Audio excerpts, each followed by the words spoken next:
Play স্টোরে যাব। Play স্টোরে যে এখান থেকে আমরা সার্চ দিব ট্রাস্ট ইডু ইআরপি, এটা লিখে সার্চ দিব। সার্চ দেওয়ার পরে এখানে এই যে আমাদের ট্রাস্ট ইডু ইআরপি নামে একটা সফটওয়্যার চলে আসছে। এই যে আমরা টিআইএল এই লোগোটি দেখে তারপরে ইনস্টল করব।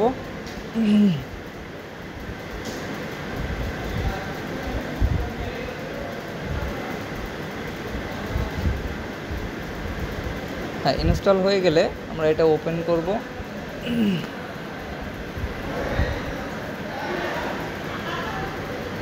এবং এখানে কয়েকটি মেনু আছে, যেমন ইনস্টিটিউশন কোড, এইটি ম্যান্ডেটরি। এখানে ইনস্টিটিউশন কোড দিব 1014। যশোর ইংলিশ স্কুল অ্যান্ড কলেজের জন্য এই কোডটি হচ্ছে 1014। এবং আমি যদি স্টুডেন্ট হিসেবে লগ ইন করি তাহলে লগ ইন অ্যাজ স্টুডেন্ট, যদি অ্যাডমিন হিসেবে করি লগ ইন অ্যাজ অ্যাডমিন, এবং যদি টিচার হিসেবে করি তাহলে লগ ইন অ্যাজ টিচার। তো আমি একটি স্টুডেন্ট হিসাবে আমি সফটওয়্যারটি ওপেন করব। এর জন্য আমি ইনস্টিটিউশন কোড দিয়ে দিব প্রথমে। যদি আমি ইনস্টিটিউশন কোড না দেই তাহলে দেখি কি হয়। এখানে যে দেখাবো ইনস্টিটিউশন কোড রিকোয়ার্ড। সো আমি ইনস্টিটিউশন কোড দিব। সবার জন্য ইনস্টিটিউশন কোডটি সমান। এখন স্টুডেন্ট আইডি, আমি একটি ডামি আইডি ইউজ করব। ফোন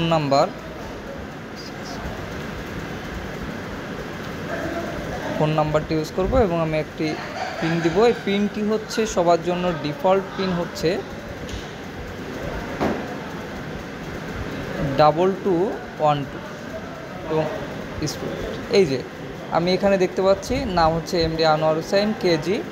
এইভাবে একটি সফটওয়্যার ইনস্টল হয়ে গেল। এখন আমি এখান থেকে সব কিছু করতে পারবো। এই যে এখান থেকে আমি ক্যালেন্ডার দেখতে পারবো, নোটিশগুলো এখানে দেওয়া থাকবে। এখানে হচ্ছে এই স্টুডেন্টের তো এই যে এখানে প্রোফাইলটি হচ্ছে এডিট করা যাবে, সব কিছুই করা যাবে। এরপরে হোম বাটনে যাই, এখানে লেসন প্ল্যান, ডায়েরি, অ্যাটেন্ডেন্স সব কিছু এখানে দেখা যাবে এবং এখান থেকে পেমেন্টও করা যাবে।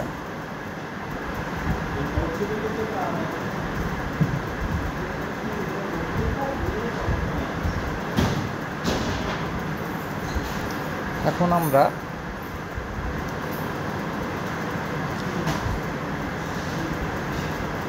আমরা টিচার হিসেবে একটু লগ ইন করবো। সেটি হচ্ছে 1014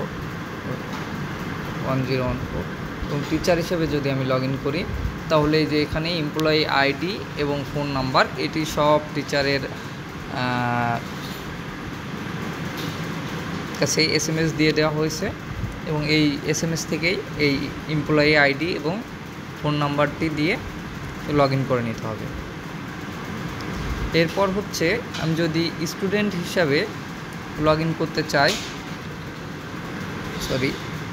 আমি যদি অ্যাডমিন হিসাবে লগ ইন করতে চাই তাহলে এখানে লগ ইন অ্যাজ অ্যাডমিন, এখানে যে ইনস্টিটিউশন কোড হচ্ছে 1014, এভাবে যে অ্যাডমিন হিসাবে আমি লগ ইন করতে পারি।